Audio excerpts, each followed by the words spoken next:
আজি মৰিগাঁও পুলিচৰ বাবে এটা খুব ভাল খবৰ আছে যে আজি মহামান্য আদালতে অনাৰেবল মৰিগাঁও কোৰ্টে দুটা খুব গুৰুত্বপূৰ্ণ কেছৰ ওপৰত তেখেতসকলে জাজমেণ্ট দিছে। তাৰ ভিতৰত মই দুটা জাজমেণ্টৰ প্ৰথমটো ক'ব খুজিছোঁ। সেইটো আছিলে মিকিৰভেটা PS কেছ নাম্বাৰ 119/24। এই কেছটোত এগৰাকী আছামী আছিল, নাম আছিল জিয়াৰুল ইছলাম, পক্সো কেছৰ আছামী আছিল।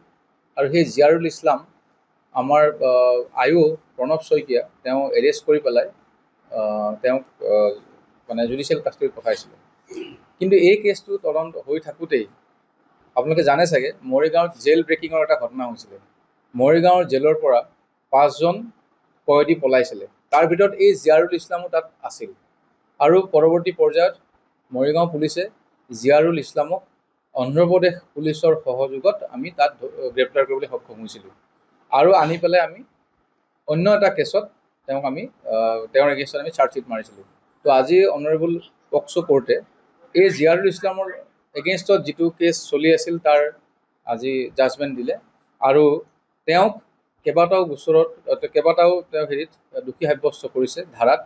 প্ৰথম হ'ল পক্সো 6ত তেওঁক 20 বছৰ আৰু 87 BNSত তেওঁক 5 বছৰ, সৰ্বমুঠ 25 বছৰ জিয়াৰুল ইছলামক দোষী সাব্যস্ত কৰিছে। আৰু ছেকেণ্ডলি তেওঁৰ যিগৰাকী আৰু আছিল হাছিনা বেগম, তেওঁকো 5 বছৰৰ মানে আদালতে তেওঁক মানে কাৰাদণ্ড দিছে। সেইটো আছিলে প্ৰথম। আৰু ছেকেণ্ডটো আছিলে এটা খুব চেঞ্চেচনেল মাৰ্ডাৰ কেছ এটা হৈছিলে 2023 চনৰ অক্টোবৰ মাহত।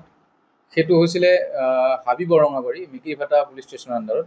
তাত এজন ব্যক্তিয়ে যি নেকি নিজৰ ঘৈণীয়েকক বাঁহৰ লাঠিৰে মৰিয়াই পেলাই হত্যা কৰিছিলে।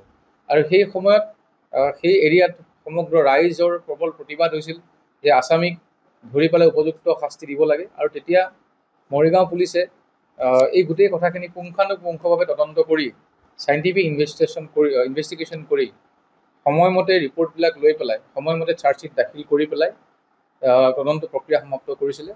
আৰু আজিও মহামান্য কোৰ্টে মৰিগাঁও কোৰ্টৰ পৰা এই দীপুনাথ নামৰ যিগৰাকী ব্যক্তি আছিল তেওঁৰ বিৰুদ্ধে মানে লাইফ টাইম যাৱজ্জীৱন কাৰাদণ্ড আজি ঘোষণা কৰিছে।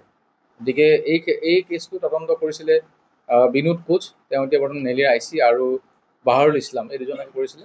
আৰু সমগ্ৰ গোটেই ঘটনাখিনি আমাৰ SP মহোদয়ৰ নেতৃত্বত আমি সকলোবোৰে চালি জাৰি চাইছিলোঁ। গতিকে এই দুটা আজি মৰিগাঁও পুলিচৰ বাবে খুব ভাল খবৰ।